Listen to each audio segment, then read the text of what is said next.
For my birthday, my wife's father gifted me divorce papers. From all of us, your wife's new husband will take it from here, he announced at the restaurant. My wife recorded my reaction for their entertainment. I thanked her, signed them immediately, and walked out. She had no idea what I'd already done. You know how they say life comes at you fast? Well, mine decided to take a sledgehammer to my face on my birthday, and apparently, my loving family thought Bellagio's steakhouse was the perfect venue for my public execution. Because nothing says happy birthday like getting served divorce papers with your medium rare ribeye, am I right? I should have seen it coming the moment I walked into that overpriced temple of red leather and crystal chandeliers. The whole clan was already seated around our usual corner table. You know, the one with the perfect acoustics for maximum humiliation. My father-in-law Gregory was practically vibrating with excitement, like a kid on Christmas morning who knows he's about to unwrap the PlayStation he's been begging for all year. The man was wearing his best, "I'm about to destroy your entire existence" smile, and honestly, it was a good look on him. Really brought out the sadistic gleam in his eyes. Isabel, my darling wife of 12 years, was already positioned with her phone in hand like she was some sort of TMZ correspondent ready to catch the money shot. Her perfectly manicured fingers were wrapped around that rose gold iPhone case I'd bought her for our anniversary. The irony wasn't lost on me. She kept adjusting her angle, making sure she had the perfect view of what was about to go down. Adrian, her younger brother and professional kiss ass, was slouched back in his chair with that trademark smirk that made him look like he'd just farted in an elevator and was waiting for someone else to smell it. And Clara, sweet Clara, the family's designated neutral party, was suddenly fascinated by her salad, picking at those organic greens like they held the secrets of the universe. The whole setup felt like a badly scripted reality TV show. You know the kind, where they bring you on thinking you're getting a makeover, but surprise, you're actually getting ambushed by your cheating ex and a panel of judgmental housewives. Except this wasn't television, this was my life, and these people weren't actors, they were my family. Well, technically Isabel's family, but after 12 years of marriage, the lines get blurred. Until they don't. Well, Gregory announced, rising from his chair like he was about to deliver the Gettysburg Address. The man had always had a flair for the dramatic, probably comes from spending 30 years in corporate law, where every conversation is a performance and every handshake is a power play. He reached into his briefcase with the ceremonial precision of a magician pulling a rabbit from a hat. Except this rabbit was about to bite me in the ass. We have something special for the birthday boy. The envelope was heavy. Not your typical Hallmark card heavy, but serious business heavy. The kind of weight that comes with official seals and legal jargon and the power to completely fuck up your day. It was cream-colored, expensive looking, with my name written across the front in Gregory's pretentious calligraphy. The man probably spent more on that envelope than most people spend on groceries. From all of us, he continued, his voice carrying that self-satisfied tone he usually reserved for closing million-dollar deals. The bastard was practically glowing with pride, like he'd just invented fire or discovered a new planet. Your wife's new husband will take it from here. And there it was. The punchline. The big reveal. The moment they'd all been building up to, probably for weeks. I could practically hear the drumroll in my head as the words sank in. Your wife's new husband. Not ex-husband. Not former spouse. New husband. As in, replacement. As in, upgrade. As in, thanks for keeping the seat warm, but we found someone better. The restaurant went dead silent. You know that moment in movies when the record scratches and everyone turns to stare? Yeah, that actually happens in real life. And let me tell you, it's about as comfortable as it sounds.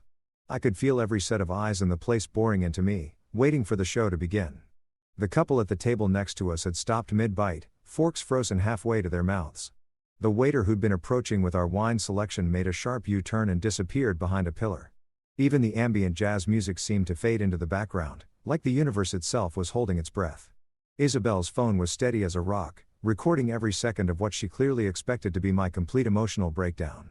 I could practically see the hashtags forming in her head. Hashtag divorced at 40, hashtag birthday fail, hashtag by Felicia. She was probably already planning her TikTok caption, maybe something about leveling up, or choosing herself, or whatever empowerment bullshit was trending that week. Adrian leaned forward in his chair, his smirk widening like the Cheshire Cat's. This was better than Christmas for him. Finally, the loser brother-in-law was getting what he deserved. Finally, the family embarrassment was being officially shown the door. I could almost hear his internal monologue, about time Dad did something about the dead weight. Clara kept her eyes down, but I caught her stealing glances, probably trying to gauge whether she should feel sorry for me or join in on the family celebration. The eternal fence-sitter, Our Clara never met a middle ground she couldn't occupy, like it was rent-controlled real estate. But here's the thing about ambushes: they only work if your target doesn't see them coming. And Gregory, for all his legal brilliance and strategic planning, had made one crucial mistake. He'd underestimated me. They all had. They saw what they wanted to see. The struggling small business owner. The guy who didn't quite measure up to their country club standards. The man who'd somehow tricked their precious Isabel into marrying beneath herself. What they didn't see was the storm that had been brewing behind my calm exterior for months. What they didn't know was that while they'd been planning my destruction, I'd been building something else entirely. Something bigger. Something untouchable. Something that was going to make this little dinner theater performance look like amateur hour. I reached for the envelope with steady hands, my fingers tracing the expensive paper. Gregory was practically bouncing on his heels, waiting for the tears, the pleading, the desperate attempts to salvage whatever dignity I had left. Isabel zoomed in with her camera, not wanting to miss a single moment of my humiliation. They thought they'd cornered me. They thought this was checkmate. They had no idea that while they'd been playing checkers, I'd been playing chess. And I was about to show them what a real in-game looked like. You know that moment in action movies when the hero does something completely unexpected and the entire room just freezes? When everyone's jaw drops and the bad guys suddenly realize they might have picked the wrong target. Well, welcome to my Academy Award moment, courtesy of Bellagio's Steakhouse and a heavy cream envelope that was supposed to be my funeral shroud. I opened that envelope like I was checking my monthly electric bill, casual, unhurried, maybe even a little bored. The papers inside were crisp and official, smelling like expensive law offices and broken dreams. Divorce papers. The real deal. Gregory's masterpiece, complete with all the legal bells and whistles that would supposedly leave me financially gutted and emotionally destroyed. I could practically see the billable hours reflected in each perfectly formatted paragraph. The irony of the moment wasn't lost on me as I reached into my jacket pocket and pulled out a pen, not just any pen, mind you, but the Mont Blanc fountain pen Isabel had given me for our 11th wedding anniversary. For all your important documents, she'd said with that sweet smile I used to believe was genuine. Because important moments deserve important tools. Well, honey, it doesn't get more important than this. Gregory was standing there like a prosecutor who'd just delivered his closing argument to a jury he knew he had in the bag. His chest was puffed out, his chin raised at that arrogant angle he'd perfected over decades of looking down on people he considered beneath him. Isabel had her phone positioned for the perfect shot, probably planning to catch the exact moment my world crumbled, maybe slow-mo it for dramatic effect on her social media. Adrian was practically rubbing his hands together with glee, like he was watching his favorite team about to score the winning touchdown. And Clara? Sweet, conflicted Clara was still playing with her salad, but I could see her peripheral vision working overtime, not wanting to miss the show, but too chicken to watch it head on. Here's what they expected. Tears. Begging. Maybe some dramatic pleading about how we could work things out, how marriage is sacred, how we've built a life together. They wanted me to grovel, to make a scene, to give them the satisfaction of watching me break down in front of a restaurant full of strangers. They wanted their money's worth from this elaborate performance. What they got instead was me clicking that pen with the satisfaction of a man about to sign the deal of a lifetime. I flipped through the pages methodically, scanning the legalese with the kind of attention you'd give a dinner menu at Denny's. Irreconcilable differences, check. Division of assets, hilarious, but check. Spousal support, now that was comedy gold, but check. Every page was exactly what Gregory thought would destroy me. And every page was exactly what I needed to set myself free. My signature was neat, precise, confident. The kind of signature that belongs on contracts worth millions, not the shaky scrawl of a broken man. I took my time with each page, making sure every I was dotted and every T was crossed. Professional. Businesslike. Final. The silence in that corner of the restaurant was deafening. It was like someone had hit the mute button on reality. I could hear my own breathing, the scratch of the pen on paper, the faint jazz music that seemed to be playing from another dimension. Even the kitchen noise felt muted, like the universe itself was holding its breath to see what would happen next. Gregory's confident smile started to flicker, just a little twitch at the corner of his mouth, like he was trying to solve a math problem that wasn't adding up the way it should. Isabel's phone was still recording, but I could see her hands starting to shake, not from emotion, but from confusion. This wasn't going according to script. The star of their show was improvising, and they had no idea how to handle it. Adrian's smirk was frozen in place like someone had hit pause on his face. He kept looking between me and his father, waiting for some signal about how he should react. The family cheerleader suddenly didn't know which team was winning. When I finished signing the last page, I closed the document folder with a satisfying thud and slid it back across the table to Gregory. The sound it made against the white tablecloth was like a gavel hitting wood, final, decisive, done. I looked up at him with the kind of smile you give someone who's just done you a huge favor they didn't mean to do. "Thank you," I said, and I meant every syllable. This is exactly what I needed. If the silence before had been deafening, this was like someone had sucked all the air out of the room. Gregory's face went through about 17 different expressions in the span of 3 seconds. Confusion, disbelief, anger, and something that might have been the first glimmer of fear. His hand was still extended toward the papers like he couldn't quite process that I'd actually signed them. Isabel's phone was definitely shaking now. I could see her trying to process what had just happened, her perfectly planned viral moment turning into something she hadn't scripted. The tears she'd expected from me were nowhere to be found, but I was starting to see some moisture in her own eyes. Not sadness, but panic.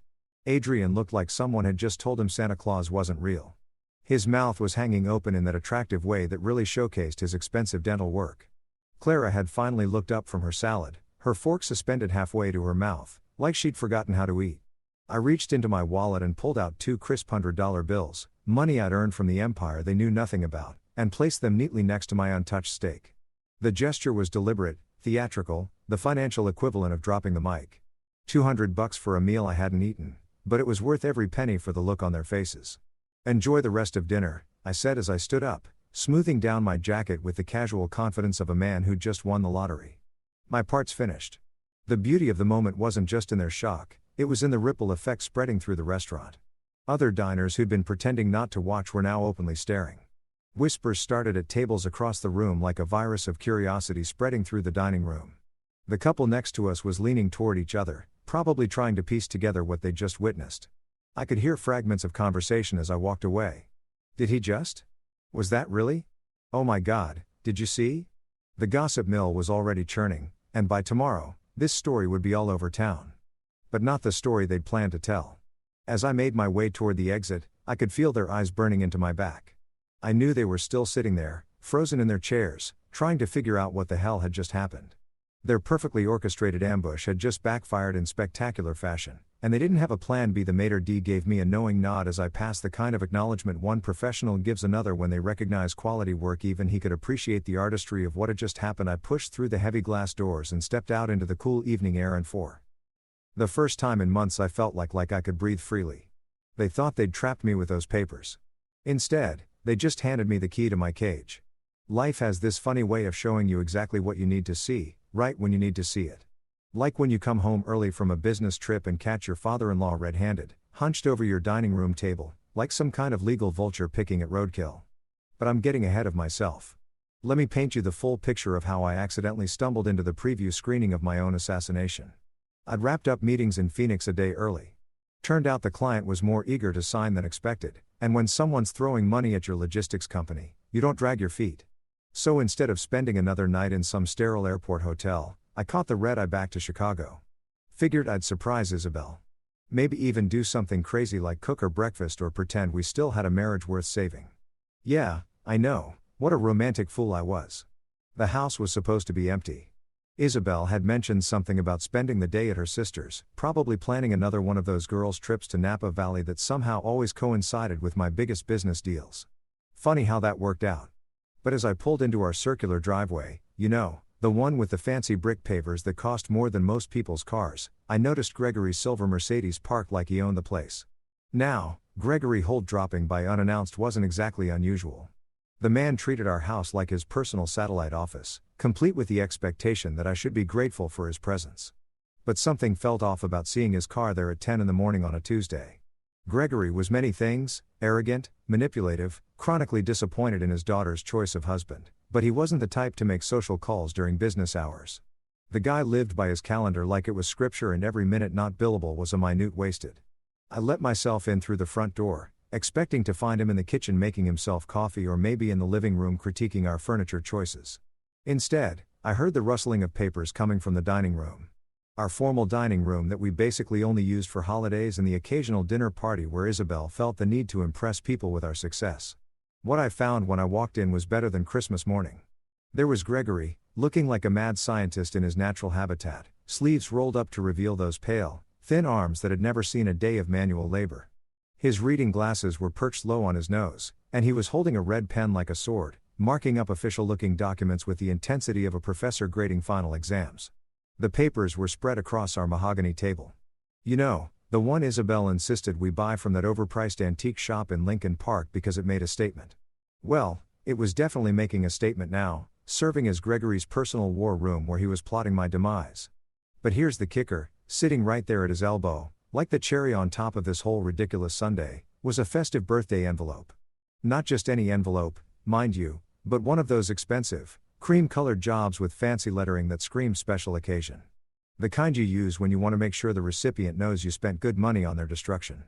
Gregory nearly launched himself into orbit when he saw me standing in the doorway. The man practically levitated out of his chair, papers scattering like startled birds. His face went through about 12 different shades of pale before settling on a sickly green that really brought out the guilt in his eyes. For a guy who'd spent 30 years in corporate law, he sure didn't handle surprise very well. "Oh, you're back early," he stammered, which had to be the understatement of the century. The man was literally caught with his hand in the cookie jar, except the cookies were divorce papers and the jar was my marriage. He started gathering the documents like he was trying to contain a classified information leak. Which, let's be honest, wasn't far from the truth. "Just family paperwork," he said, shoving the papers into that birthday envelope with all the grace of a teenager hiding porn from his parents. "Nothing important. Legal stuff. You know how it is. Right. Family paperwork. Because nothing says routine family business.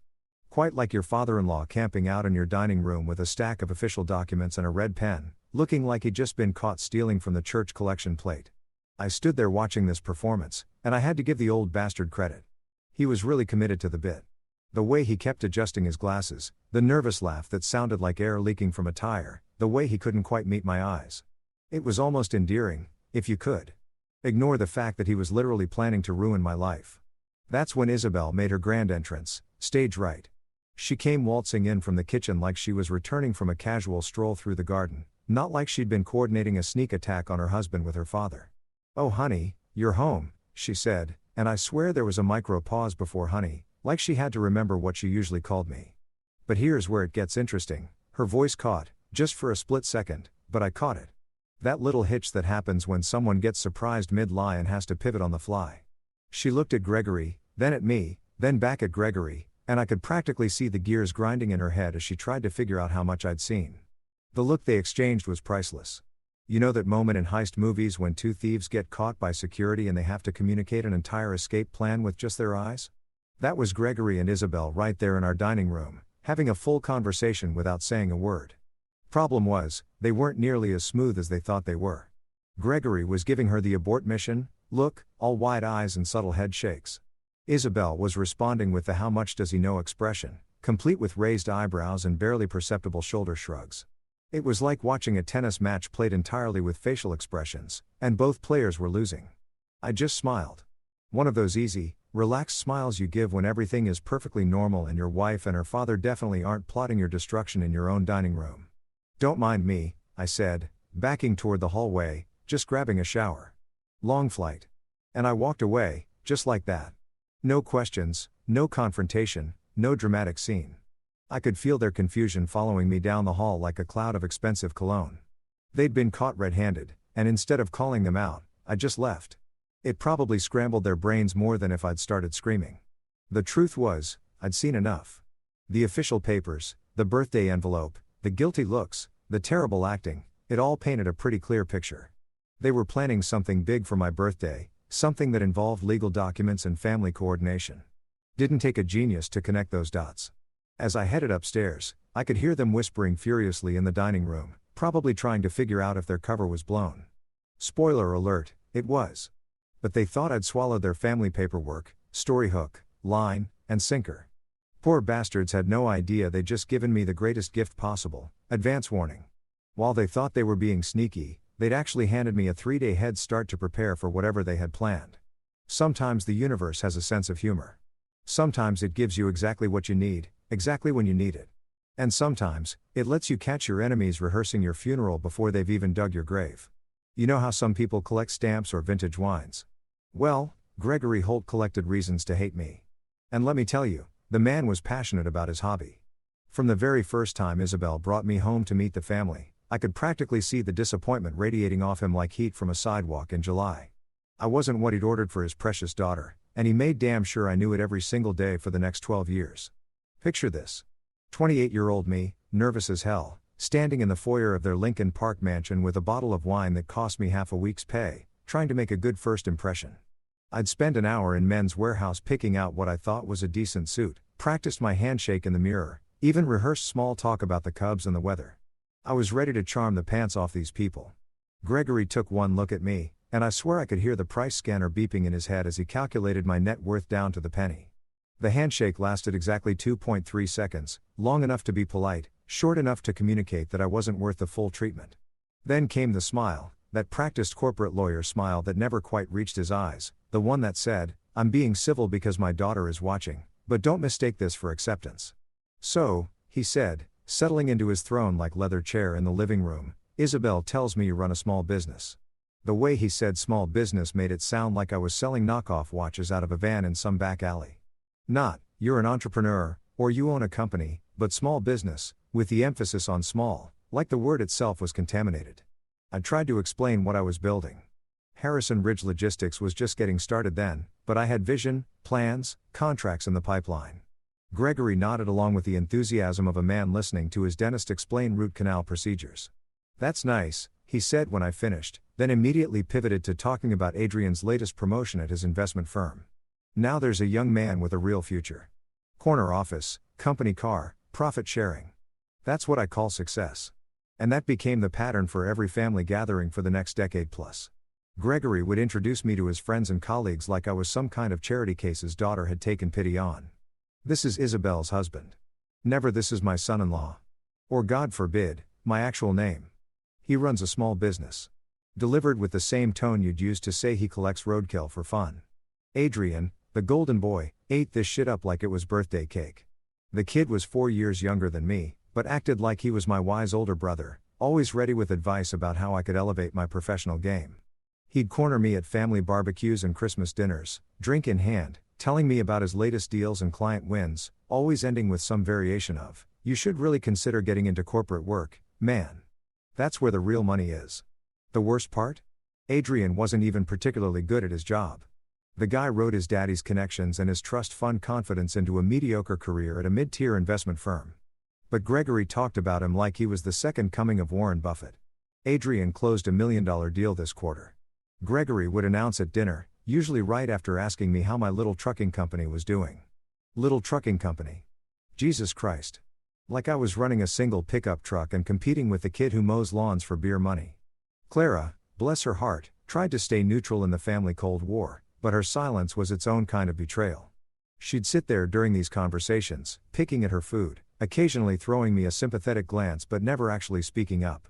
Never saying, "Hey Dad, maybe you should give the guy a chance," or actually, "What he's building sounds pretty impressive." Just silence, which in the Holt family dynamic was basically Switzerland, technically neutral, but ultimately useless when you needed an ally.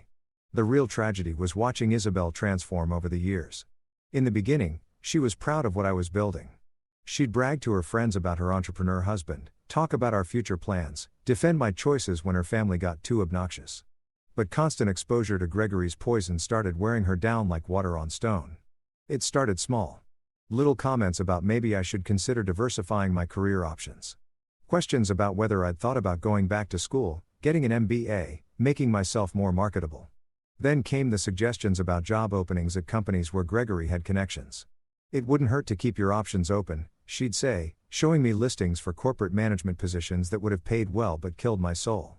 The turning point came around year 8 of our marriage, at Adrian's engagement party. I was standing by the bar, nursing a whiskey and watching Gregory work the room like the political animal he was, when I overheard him talking to some judge friend of his. "Isabel's husband?" Gregory was saying. "Nice enough fellow, but not much ambition, you know? One of those people who's content to stay small. Isabel deserves better."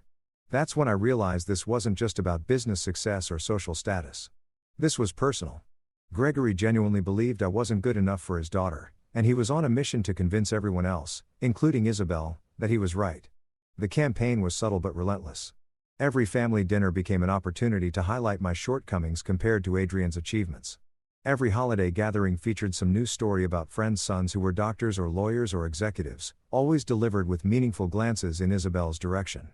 Gregory was basically running a 12-year advertising campaign designed to convince his daughter she'd married beneath herself. And it worked. Slowly, methodically, like Chinese water torture, it worked. Isabel started viewing my business through her family's lens instead of her own. The pride in her voice, when talking about Harrison Ridge Logistics, turned into embarrassment. The excitement about our future became anxiety about our present. She stopped mentioning my company to her friends and started making excuses about why we couldn't afford certain luxuries. "Maybe you should consider getting a real job," became her new favorite phrase, usually delivered after particularly brutal family dinners where Gregory had been especially creative in his put-downs. "Adrian's making 6 figures, and he's younger than you. Don't you want to provide better for us?" The irony was suffocating. While Gregory was measuring success by salary and corner offices, I was building something that would eventually dwarf everything Adrian could ever achieve. While he was dismissing my small business, I was laying the groundwork for an empire. While they were all looking down on me, I was quietly becoming exactly the kind of success they claimed to respect. They were just too arrogant to notice. But that's the thing about people like the Holts. They're so invested in their own narrative about what success looks like that they can't recognize it when it's happening right under their noses. They were so busy being disappointed in what I wasn't that they never bothered to see what I was becoming. Their contempt became my fuel. Every dismissive comment, every condescending introduction, every family dinner where I was treated like the help, it all went into the furnace that was driving me to build something undeniable. They wanted to see me as small. Fine. I'd let them think that right up until the moment I revealed just how wrong they'd been. You know that moment when you realize the person lying next to you in bed, every night, has been planning your destruction? Yeah. Well, buckle up, Buttercup, because I'm about to tell you exactly what it feels like to have your world implode while you're walking to the kitchen in your boxers looking for a cold beer.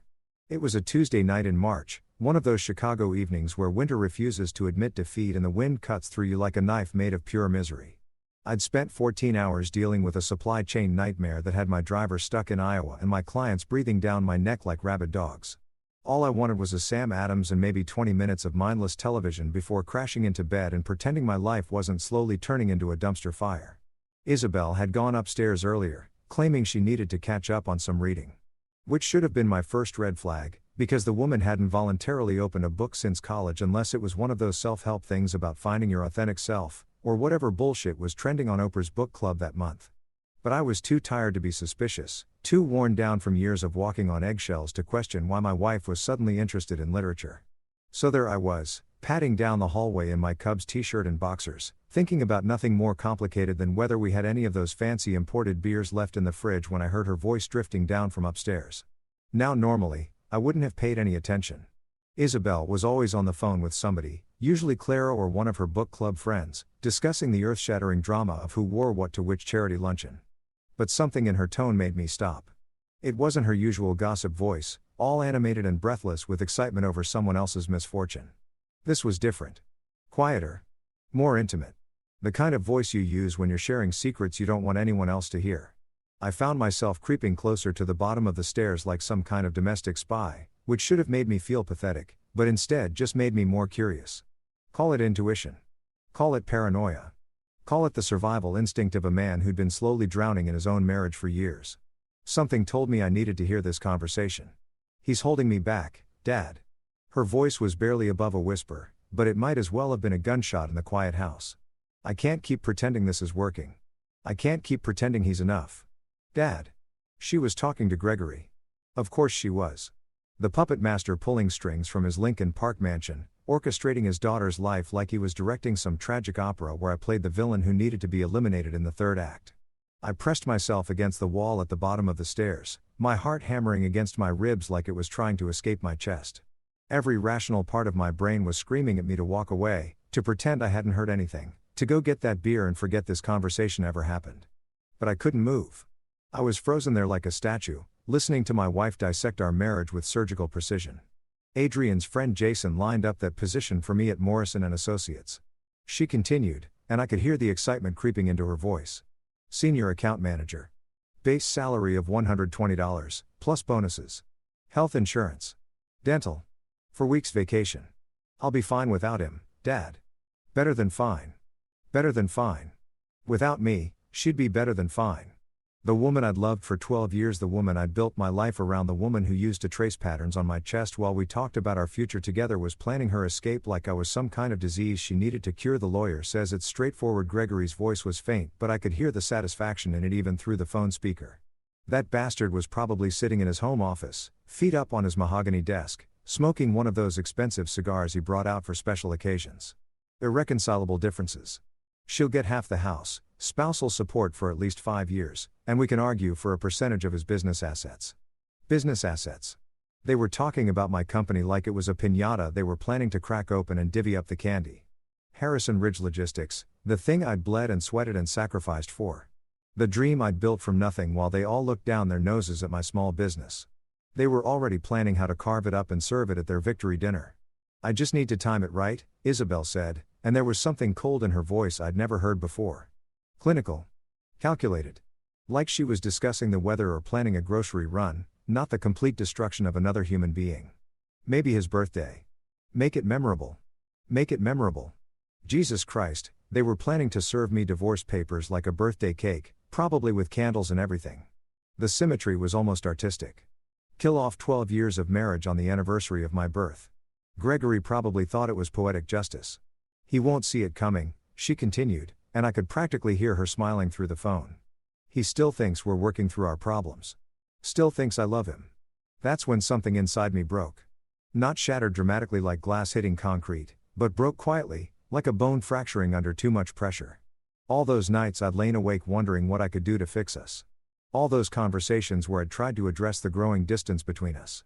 All those times I'd blamed myself for not being the husband she deserved, and she'd been planning my destruction the whole time. The timing is perfect, Gregory was saying. Adrian's promotion party is next week, so we can celebrate the family's success right after we deal with this deadweight. Kill 2 birds with 1 stone. Deadweight. That's what I was to them. Not a husband who'd loved Isabel since we were kids. Not a man who'd worked his ass off to build something meaningful. Not even a human being deserving of basic respect. Just deadweight to be jettisoned so the Holt family ship could sail on to bigger and better things. I stood there in that hallway, barefoot on the cold hardwood floor, listening to my wife and her father plan my public humiliation with the same enthusiasm most people reserve for planning vacations. They spoke about alimony and asset division like they were discussing investment portfolios. They talked about my business like it was already theirs to claim. But here's the thing about eavesdropping on your own assassination. Sometimes you hear more than the assassins realize they're revealing. Between Gregory's legal strategy and Isabel's financial planning, I was getting a master class in their expectations. They thought they knew what they were dealing with. They thought they had me figured out, cataloged, and priced for quick sale. They had no idea what Harrison Ridge Logistics had become. They had no clue about the contracts I'd signed, the acquisitions I'd made, the empire I'd built while they were busy dismissing me as a failure. They were planning to take half of what they thought was a struggling small business, never imagining they might be trying to steal from a multi-million-dollar operation. As I finally crept away from the stairs and made my way to the kitchen, my hands shaking as I opened that beer, one thought kept echoing in my head. If they wanted to play games, I'd show them what a real player looked like. They wanted to plan my destruction? Fine. But they'd picked the wrong target, and they were about to learn that underestimating your enemy is the first step toward your own defeat. That night, lying in bed next to Isabel as she slept peacefully beside me, probably dreaming about her new job and her freedom and her life without dead weight dragging her down, I started planning my own game. They wanted memorable? I'd give them memorable. They just handed me the greatest gift of all, advance notice of their intentions and a clear understanding of exactly who I was dealing with. The war had begun and they didn't even know they'd fired the first shot. You want to know the beautiful irony of being completely underestimated by people who think they're smarter than you. They stop paying attention to what you're actually doing. While Gregory was busy introducing me as Isabel's husband who runs a small business, and Adrian was patronizing me about getting a real job, I was quietly building something that would make their pathetic little lives look like a lemonade stand in comparison. See, the thing about the Holt family is they measured success in the most predictable, boring ways possible. Corner offices, company cars, 6-figure salaries that they could brag about at country club dinners. They thought success came with a nameplate on your door and a parking space with your name on it. They were playing checkers while I was orchestrating a full-scale chess match that would have made Bobby Fischer weep with admiration. Harrison Ridge Logistics didn't start as a logistics company, technically speaking. It started as me, a beat-up Ford pickup truck, and a burning desire to prove every single one of those smug bastards wrong. But here's what happens when you're motivated by pure spite and have an actual brain in your head. You start seeing opportunities that other people miss entirely. The first big break came about 6 years into my marriage, when I realized that most small manufacturers in the Midwest were getting absolutely screwed by their shipping companies. These mom-and-pop operations were paying premium prices for substandard service, and the big logistics firms couldn't be bothered with accounts that weren't worth millions. So I swooped in with competitive pricing, reliable service, and the revolutionary concept of actually giving a damn about my clients. Word spreads fast in manufacturing circles when you find someone who doesn't treat you like garbage. Within 2 years, I had contracts with 17 companies across Illinois, Wisconsin, and Indiana. But instead of getting comfortable and coasting on that success like most people would, I kept my ears open for the next opportunity. That's when I heard about Meridian Transport Solutions going under. They were a mid-sized company that handled specialty medical equipment shipping, basically the Cadillac of logistics services, but their management was so incompetent they couldn't find their own asses with both hands and a GPS. The owners were desperate to sell, and everyone in the industry knew it was a money pit. Everyone except me, apparently. See, while other people saw a failing company with debt problems, I saw a client list that included 3 major hospitals, 2 pharmaceutical companies, and a medical device manufacturer that was about to go public. I bought Meridian for what amounted to pocket change, financed the whole deal through a combination of small business loans and some creative accounting that would have made my college finance professor proud. Gregory probably would have shit himself if he'd known his small business son-in-law had just acquired a company with $12 million in annual contracts. But why would he know? He was too busy being disappointed in me to actually pay attention to what I was accomplishing. The Meridian acquisition was like adding rocket fuel to a campfire. Suddenly, I had access to clients and contracts that most logistics companies spend decades trying to land. But more importantly, I had credibility. When you're shipping life-saving medical equipment, people notice if you do it right. And when people notice, they start recommending you to their friends. That's how I met Colonel James Morrison, U.S. Army Logistics Command, at a medical industry conference in Detroit. The man was complaining to anyone who'd listen about how impossible it was to find reliable civilian contractors who could handle sensitive military shipments without screwing something up or charging the government like they were shipping gold bars to Mars. Most people at that conference nodded politely and changed the subject because military contracts are notoriously complex and bureaucratic nightmares that can destroy companies if you're not careful. But I saw dollar signs and the opportunity to play in the big leagues. I spent the next 3 hours buying Colonel Morrison drinks and proving to him that Harrison Ridge Logistics wasn't just another fly-by-night operation looking to make a quick buck off Uncle Sam. 6 months later, I signed my first Department of Defense contract.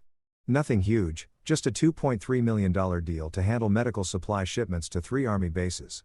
But here's the thing about military contracts: if you don't fuck up, they keep giving you bigger ones. And if you consistently exceed expectations, they start treating you like family.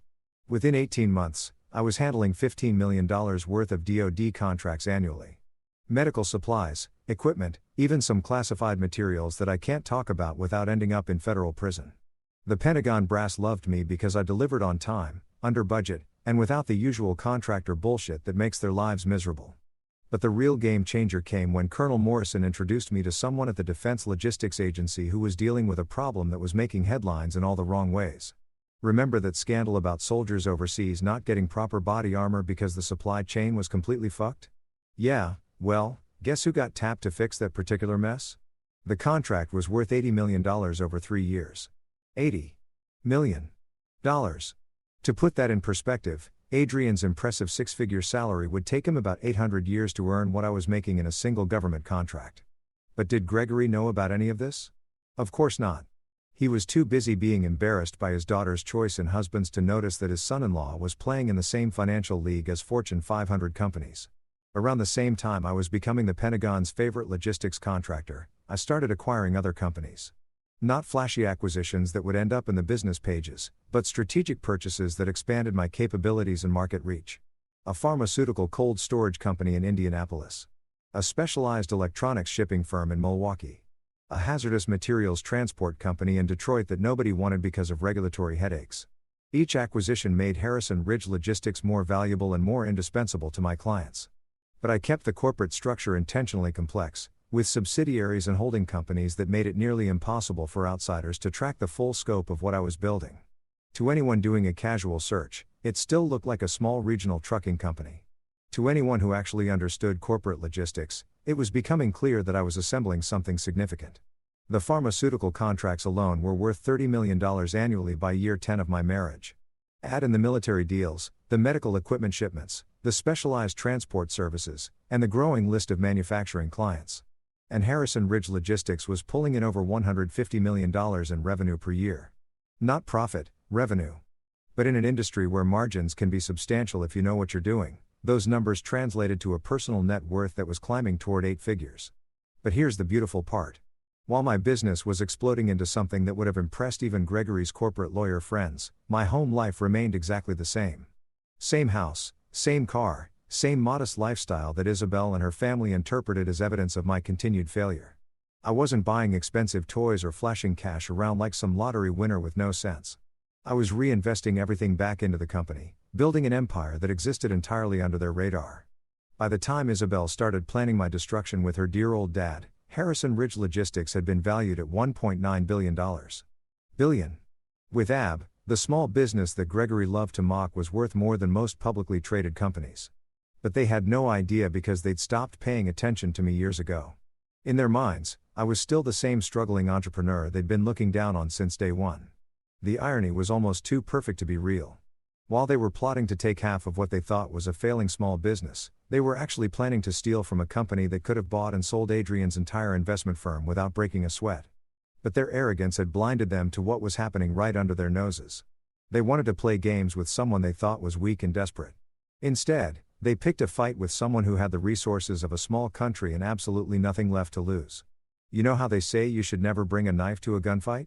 Well, Rebecca Stanton was the kind of attorney who brought a rocket launcher to a knife fight and then charged the other side for the cleanup. If Gregory Holt thought he was hot shit because he'd spent 30 years pushing paper around corporate boardrooms, he was about to learn what real legal warfare looked like. I first met Rebecca 3 years ago at a conference for defense contractors in Washington, D.C. She was the keynote speaker, talking about asset protection strategies for high net worth individuals who operated in sensitive industries. While most of the audience was probably thinking about their golf games or where they were going for lunch, I was hanging on every word like she was revealing the secrets of the universe. Rebecca wasn't your typical corporate lawyer. She didn't wear those boring navy suits that made everyone look like they'd been dressed by the same funeral director. Instead, she rocked designer outfits that screamed, "I could destroy your entire financial life before my morning coffee gets cold, and I'd look fantastic doing it." Her reputation in legal circles was legendary. They called her the fixer because she specialized in making problems disappear so completely that you'd wonder if they ever existed in the first place. After her presentation, I approached her with what probably sounded like paranoid rambling about wanting to protect my assets from potential future threats that didn't even exist yet. Most lawyers would have looked at me like I was wearing a tinfoil hat and muttered something about calling them if I ever actually needed help. Rebecca listened to my concerns with the intensity of a surgeon planning a complex operation, asked about 6 very specific questions that made me realize she understood my business better than some of my own employees, and handed me her card with a smile that could have melted steel. "Paranoia is just preparation with better marketing," she said. "Let's talk." Our first meeting lasted 4 hours and covered everything from corporate restructuring to international banking laws to estate planning strategies that sounded like they belonged in a spy novel. Rebecca didn't just practice law. She orchestrated it like a composer writing a symphony, with every note carefully placed to create the exact effect she wanted.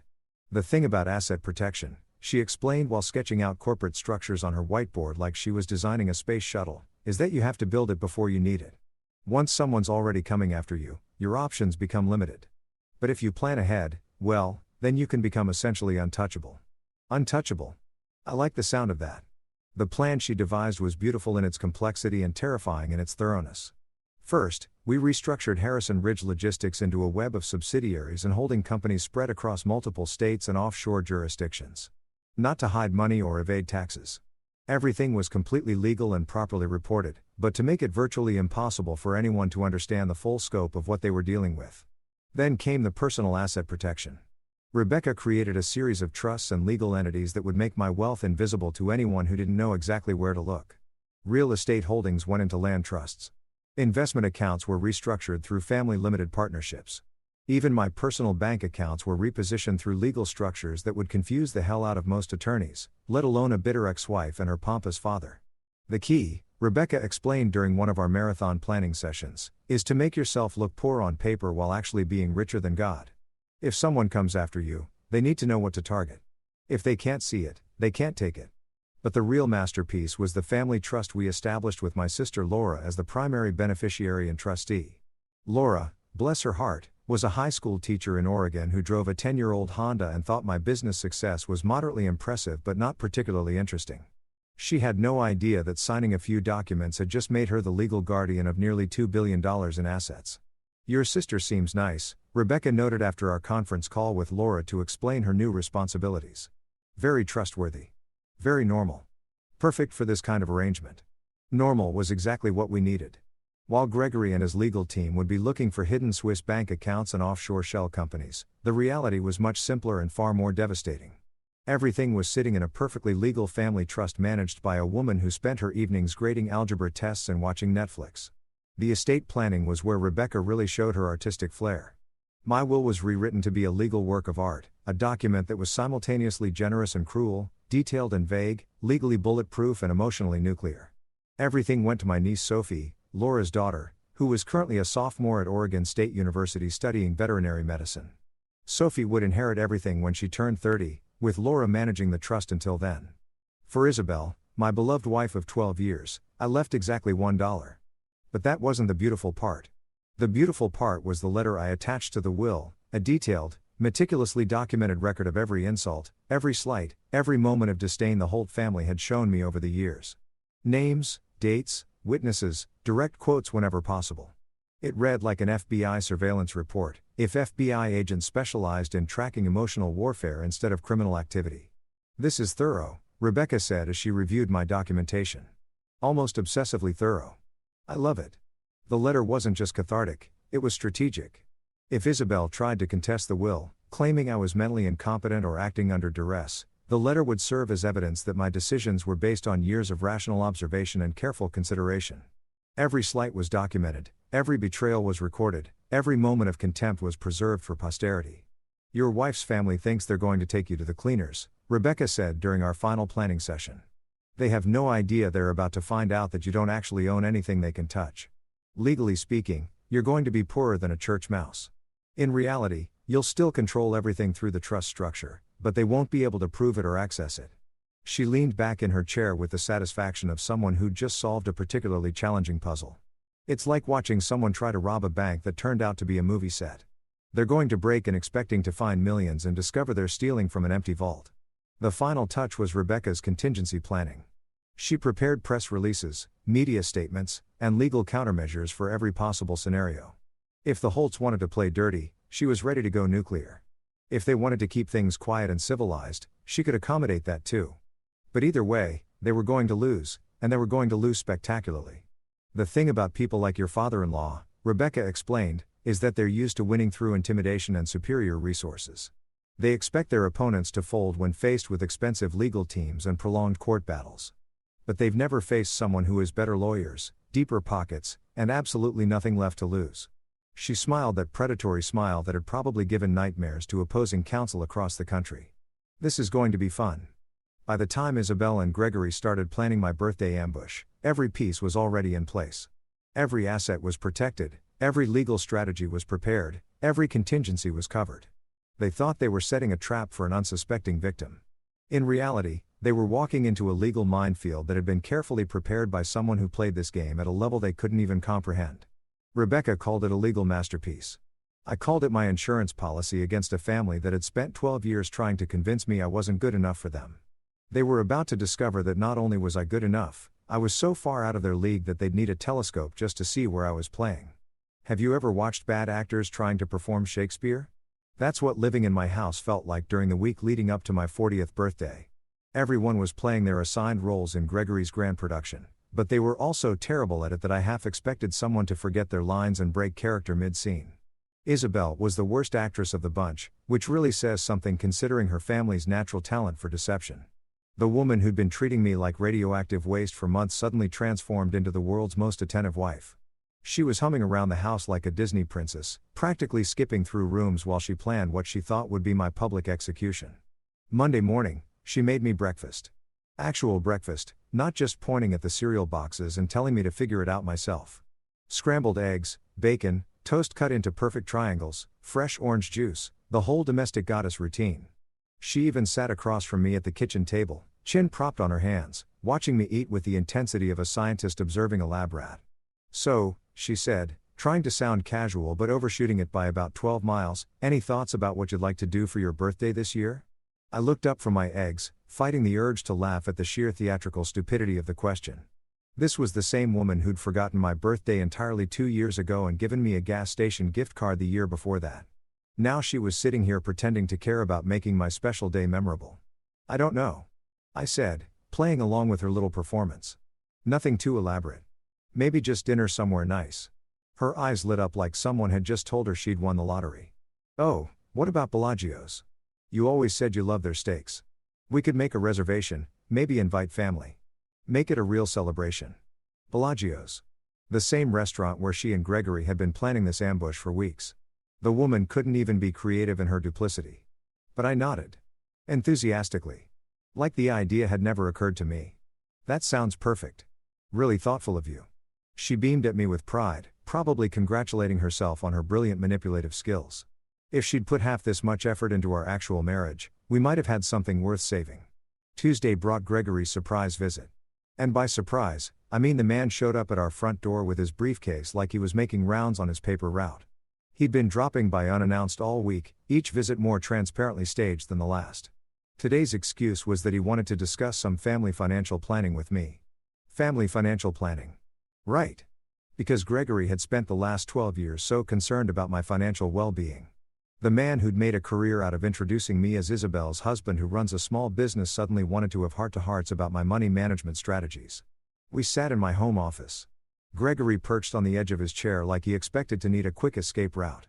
His briefcase was positioned next to him with military precision, and he kept glancing at it like it contained nuclear launch codes instead of whatever legal documents he'd brought to gloat over. "You know," he said, crossing his legs and trying to look paternal, "I've been thinking about your business lately. Harrison Ridge Logistics. How's it performing these days?" The question was so loaded it practically came with its own ammunition. Gregory had spent over a decade dismissing my company as irrelevant, and now he was suddenly interested in performance metrics? The man was fishing for information he could use in divorce proceedings, probably trying to get me to admit how little the company was worth so he could lowball the asset division. "Oh, you know," I said with a shrug, "same old stuff. Moving boxes from point A to point B, nothing too exciting." His smile was sharper than a knife edge. "Well, I hope you've been putting some money aside for the future. You never know what life might throw at you." What life might throw at you? Jesus Christ, the man was practically winking at me. He might as well have added, "like divorce papers at your birthday dinner," to complete the threat. Wednesday was Adrian's turn to make his grand appearance, because apparently this family had assigned everyone specific scenes in their little drama. He showed up during lunch with takeout from that overpriced burger place downtown, acting like we were long-lost buddies who hadn't seen each other in years. "Thought we could hang out," he said, setting bags of food on my kitchen counter like he was delivering care packages to disaster victims. "You know, brother to brother time. Brother to brother time." The same guy who'd spent years patronizing me about my career choices suddenly wanted a bond over artisanal burgers and sweet potato fries. The desperation was almost endearing, if you could ignore the fact that he was basically auditioning for a role in my destruction. We ate in relative silence for a while, Adrian occasionally making small talk about work and the weather and other safe topics that wouldn't accidentally reveal the conspiracy they'd all been plotting. But eventually, his amateur hour acting skills started showing through the cracks. "So, big birthday coming up," he said, trying to sound casual, but landing somewhere around serial killer making small talk. 40's a big milestone. Life-changing, you know. Life-changing. There it was again, another not-so-subtle hint about the surprises they had planned for me. These people had all the subtlety of a marching band in a library. "Yeah," I agreed. "I have a feeling it's going to be unforgettable." The look of satisfaction that crossed his face was priceless. He probably thought I was walking blindly into their trap, completely unaware of what they had planned. If only he knew that while he was rehearsing his lines, I'd already written the ending to their little play. Thursday brought Clara's contribution to the week of terrible acting, which consisted of her calling me out of the blue to just chat. Clara, who hadn't initiated a conversation with me in about 3 years, suddenly wanted to catch up on life and see how I was doing. "I was just thinking about you," she said, her voice carrying all the authenticity of a telemarketer reading from a script. You know, with your birthday coming up and everything. 40's such a significant age. Significant. Another loaded word in a week full of them. At this point, they might as well have sent me a formal invitation that read, "Please join us for your public humiliation, RSVP required." But the real comedy came from watching how they interacted with each other during family dinner Friday night. Isabel, Gregory, Adrian, and Clara all sat around our dining room table exchanging meaningful glances and barely suppressed smirks like they were members of some secret society that I was too stupid to notice. They kept making references to surprises and special occasions and how this birthday was going to be memorable for everyone involved. Gregory couldn't stop checking his watch, probably counting down the hours until he could spring his trap. Adrian kept grinning at his food like it had told him a particularly funny joke. Clara was quieter than usual, but I caught her stealing nervous glances at me when she thought I wasn't looking. The whole thing felt like watching a community theater production of How to Conspire Against Your Husband, directed by someone who'd never actually seen a play before. They were so obviously pleased with themselves, so convinced of their own cleverness, so certain that they'd outsmarted the guy they'd been underestimating for over a decade. If they'd put half this much planning into something productive, they might have actually accomplished something impressive in their lives. Instead, they'd spent weeks orchestrating what they thought would be my downfall, never realizing that while they were rehearsing their roles, I'd been preparing for the greatest performance of my life. The irony was beautiful. They thought they were directing this little drama, but they had no idea they were actually just actors in a much larger production. And tomorrow, at Bellagio's Steakhouse, they were going to discover that the script they'd memorized was just the opening act of a show that would end very differently than they'd planned. You know that moment in horror movies when the monster finally shows its true face? Yeah, well, welcome to the Holt family's worst nightmare, served up with a side of medium rare ribeye and a garnish of public humiliation. Because if they thought their little birthday ambush was going to end with me crawling away broken and defeated, they were about to learn what happens when you corner a predator who's been pretending to be prey for 12 years. The scene at Bellagio's was even more beautiful than I'd imagined. Gregory standing there like Caesar delivering a death sentence, holding those divorce papers like they were the holy grail of family justice. Isabel with her phone ready to capture my destruction for posterity, probably planning to post it on social media with some empowering caption about choosing herself. Adrian smirking like he'd just watched the school bully get what he deserved. Clara trying to disappear into her salad while still sneaking glances at the carnage. They'd choreographed this moment so perfectly, practiced their lines so thoroughly, anticipated my every reaction so completely. What they hadn't anticipated was that I'd spent the last 3 years turning myself into something they couldn't touch, couldn't hurt, couldn't destroy no matter how hard they tried. When I signed those papers without hesitation, without tears, without the dramatic breakdown they'd all been expecting, I watched their perfect little script crumble in real time. Gregory's confident smile flickered like a candle in the wind. Isabel's steady camera hand started shaking. Adrian's smirk transformed into confusion. Clara finally looked up from her food with genuine alarm in her eyes. But that was just the opening act. The real show was about to begin. I walked out of that restaurant like a man who'd just been set free instead of destroyed, and I could feel their eyes following me, their minds racing to understand what had gone wrong with their perfect plan. They'd expected chaos. They'd gotten control. They'd wanted destruction. They'd gotten dignity. And they had no idea what to do with any of it. I barely made it to the parking lot when I heard the click-click-click of expensive heels on pavement behind me. Isabel, running after me in those designer stilettos she'd probably bought specifically for this occasion, her face flushed with panic and confusion. "Wait," she called out, slightly breathless from her sprint across the parking lot. "This isn't how it was supposed to go." I turned to face her with the calm satisfaction of a chess master who'd just announced checkmate. "How exactly was it supposed to go, Isabel?" She stood there for a moment, mouth opening and closing like a fish out of water, probably realizing that admitting she'd planned for me to break down and beg would make her look like a sociopath. Which, let's be honest, wasn't far from the truth. That's when I pulled out my phone and dialed Rebecca's number. Not privately, not discreetly, but right there in front of my soon-to-be ex-wife, on speakerphone for maximum dramatic effect. "Rebecca?" I said when she picked up on the second ring. "It's done. Time for the press release." "Excellent," came Rebecca's voice through the speaker. Crisp and professional and absolutely terrifying if you knew what was coming. "I'll have the media statements out within the hour. The financial disclosure documents are already prepared. This should make quite a splash in the business community." Isabel's face went white. Not pale. Not shocked white. But the kind of white you see in people who've just realized they're about to be hit by a freight train and there's nowhere to run.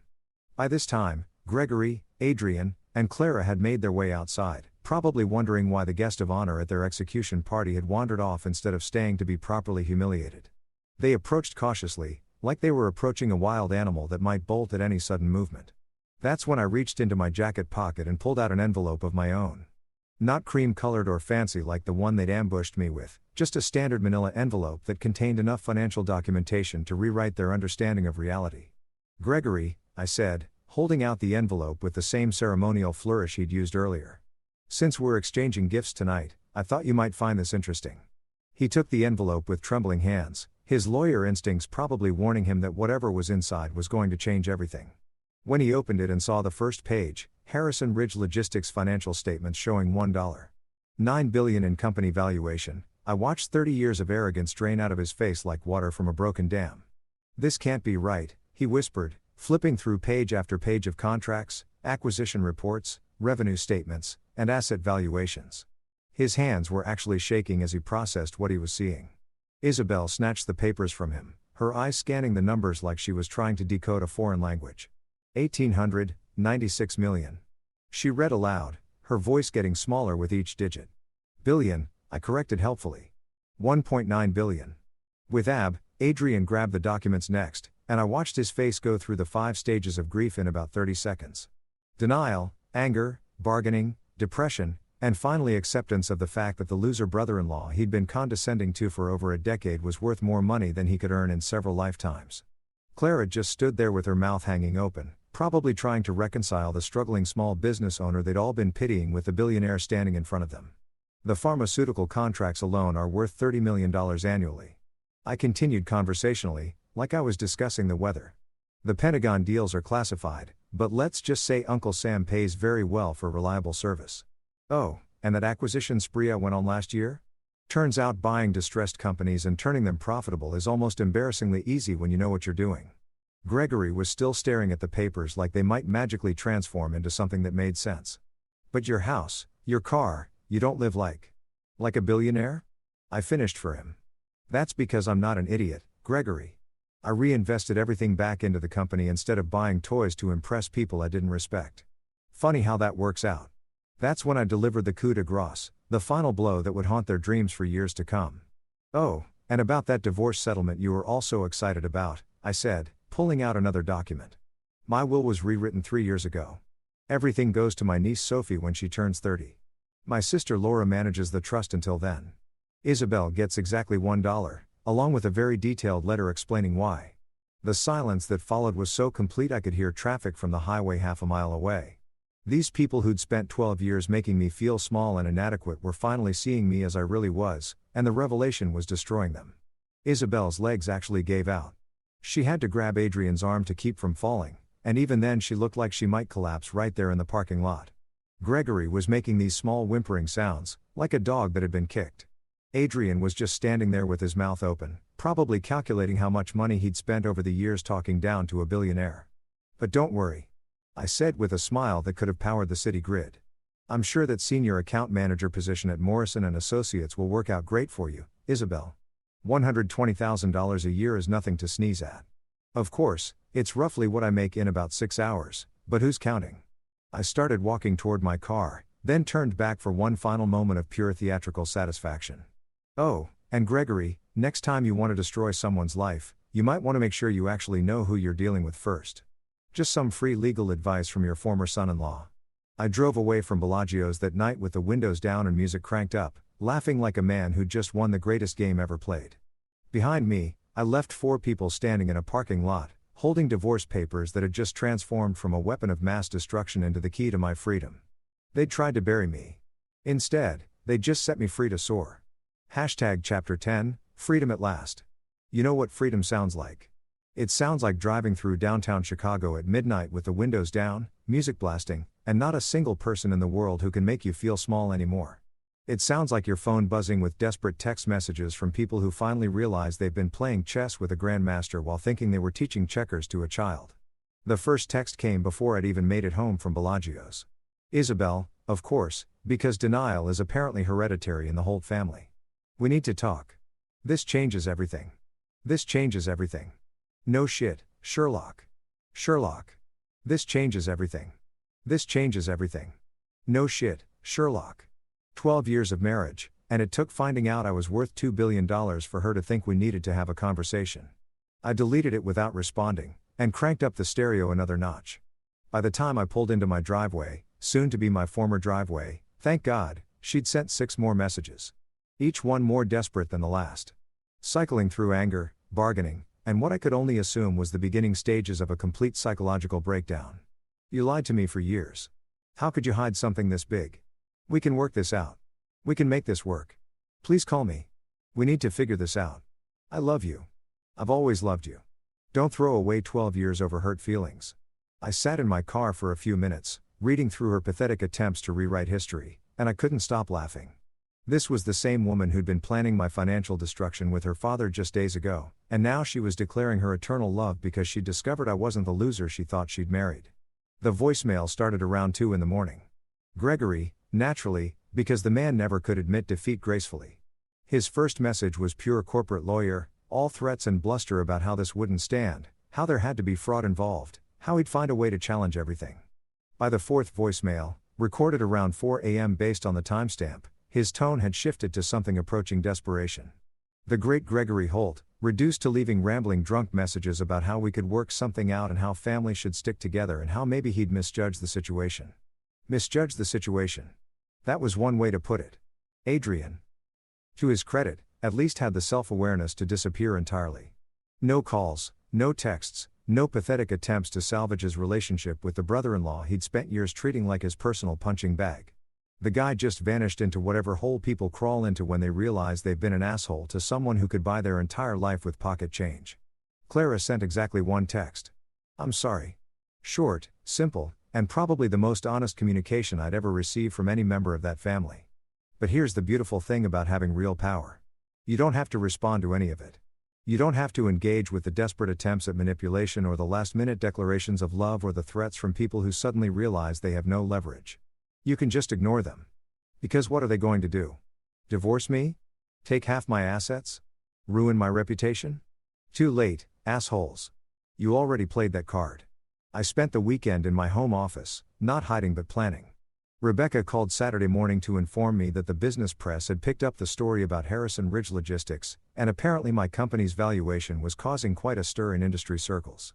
Turned out that when a small regional trucking company suddenly reveals itself to be a multi-billion-dollar logistics empire, people tend to pay attention. Forbes wants an interview, she said, and I could hear the satisfaction in her voice. So does the Wall Street Journal and about 12 different business podcasts. You've become quite the overnight sensation. Overnight sensation. If only they knew it had taken 12 years of being treated like garbage to build this overnight success. Set up the interviews, I told her. It's time people knew the real story. Within 2 weeks, I'd found a penthouse in downtown Chicago that cost more than most people's houses and had a view of the lake that made me feel like I owned the entire city. The irony wasn't lost on me. I was moving from the suburban house that represented everything the Holts thought I should aspire to, into a home that represented everything I'd actually achieved. The moving process was therapeutic in ways I hadn't expected. Each box packed, each piece of furniture left behind, each memory of 12 years of slowly dying inside. All of it, just, gone. I kept what mattered and left the rest for Isabel to deal with. She could have the house, the furniture, the life we'd built together. I was building something better. Harrison Ridge Logistics expanded into 3 new markets within a month of the divorce being finalized.